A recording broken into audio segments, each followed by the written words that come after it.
Hello guys, welcome back to my channel. So today I'm showing just a very simple way I make scrambled eggs for my kids. So these are just basically simple ingredients.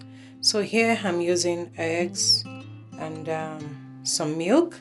You could also use cream if you want. And I'm using Aunt Jemima buttercream syrup. So it's just a mix of all these three together, and I just pour it in a pan and cook it on medium to low heat. So it's basically straightforward, and my kids like it. I also like it as well. So that's just it. Enjoy.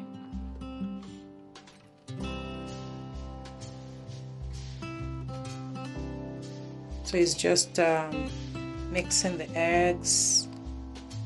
So here I use about 3 large eggs, and the Aunt Jemima buttercream syrup. So you can use any type of syrup you want. You can use the just the main original syrup.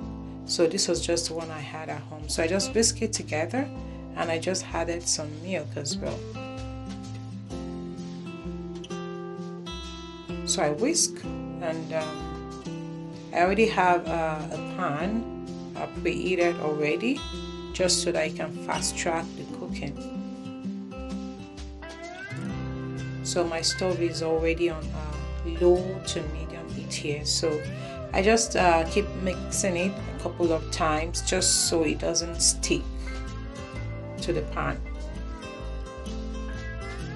So that's just it basically, and usually we use this. Sometimes I can have this just like this, my kids also, and sometimes we have it with some bread, whatever it is. Thank you very much. If you like this video, please give it a thumbs up and don't forget to subscribe.